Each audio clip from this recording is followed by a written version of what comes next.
BJP नेता चौधरी वीरेंद्र सिंह हमारे साथ मौजूद हैं। सर, आज एक बड़ी जॉइनिंग कांग्रेस में देखने को मिली है। सांसद ब्रजेंद्र सिंह ने कांग्रेस का दामन थामा है। एक बड़ा मैसेज आप लोगों ने देने की कोशिश की है सर। आप लोगों ने, वो तो एमपी ने देने की कोशिश की है। जी। हाँ, तो ठीक है। वो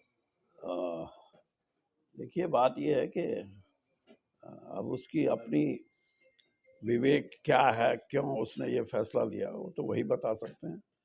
लेकिन मैं इतना जरूर कहूँगा कि प्रजातंत्र में विचारों की अभिव्यक्ति का जो हक है, जिसको कहीं ना कहीं किसी ना किसी रूप में एंटी डिफेक्शन एक्ट ने उसको रोक के रखा हुआ है, उससे प्रजातंत्र कमजोर होता है। और अभिव्यक्ति सिर्फ इसलिए नहीं कि आप अपनी पार्टी की विचारधारा तक ही अपनी बातों को सीमित रखो। कई चीजें ऐसी हैं, पार्टी का ख्याल कुछ भी हो, मैं ये नहीं कहता कि पार्टी की विचारधारा के खिलाफ कोई बात करे, लेकिन बड़े सोच की अगर कोई बातें हैं जिससे कि प्रजातंत्र मजबूत हो, जिससे लोगों की अपनी आज़ादी महफूज रहे, उसको कोई खतरा ना हो, इन चीज़ों के बारे में खुल के जो वह अपने विचार रखें, वो सही में मायनों में मैं कहता हूँ कि आज के राजनीतिक जीवन में ऐसे लोगों के आने की जरूरत है।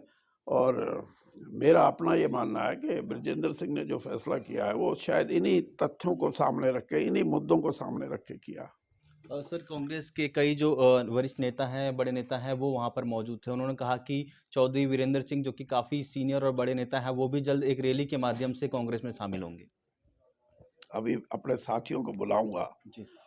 500-400 साथियों को ये कहूँगा भाई बताओ, क्योंकि फैसला तो साथियों ने लेना है, मैं अकेला नहीं लूँगा। और मैंने, जब मैं बीजेपी में आया था तब भी मैंने यही कहा था जी। कि मैं अपने साथियों के साथ आऊँगा, मैं अकेला नहीं आता।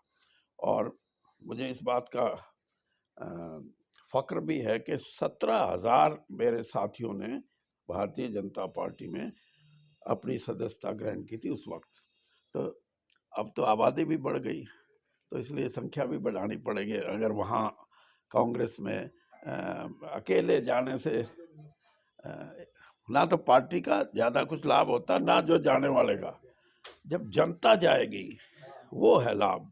और वो मैं इस चीज़ को मैं आंकलन करूंगा, साथियों से पूछूंगा, उसके बाद करेंगे फैसला। सर, जिस तरीके के राजनीति समीकरण की हम बात करें, अभी हाल ही में लोकसभा चुनाव भी हैं सर। जिस तरीके से अब किस तरीके की तैयारी आप देखते हैं बीजेपी की, और एक बड़ा बदलाव बीजेपी में देखने को भी मिला है सर, जिस तरीके से कांग्रेस में ब्रजेंद्र सिंह शामिल हुए हैं सर। देखिए, बात यह है कि बीजेपी सत्तासीन पार्टी है। जी। तो जैसे मैंने कहा, जिनका आकर्षण ही सिर्फ ये है कि सत्ता में कैसे रहें, वो तो बीजेपी की तरफ जा रहे हैं। मैं बहुत से कांग्रेस के साथियों को भी जानता हूँ, सुरेश पचौरी जी हमारे साथी थे, वो सिर्फ इसलिए कि सत्तासीन पार्टी इसमें चलो।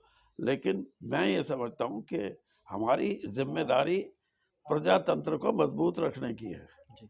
और हमारी जिम्मेदारी ये भी है कि कांग्रेस अगर विपक्ष में है तो एक मजबूत पैन इंडिया पार्टी के तौर पे अपना प्रदर्शन करे, और ऐसा प्रदर्शन जो लोगों की भावनाओं के मुताबिक हो, तो सत्ता में भी आने में कोई दिक्कत नहीं होती।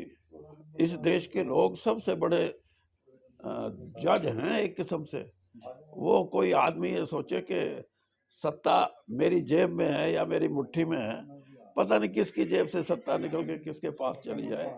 लेकिन फिर भी मैं ये कहता हूँ कि प्रजातंत्र में विपक्ष हो पक्ष हो, दोनों की मजबूती प्रजातंत्र की मजबूती है। बहुत बहुत धन्यवाद सर, खबर अभी तक से बातचीत करने के लिए। तो ये थे बीजेपी के वरिष्ठ नेता चौधरी वीरेंद्र सिंह, जिन्होंने तमाम मुद्दों को लेकर खबरें अभी तक से खास बातचीत की। मेरे सहयोगी लक्ष्य के साथ राजा पटेल, दिल्ली खबरें अभी तक।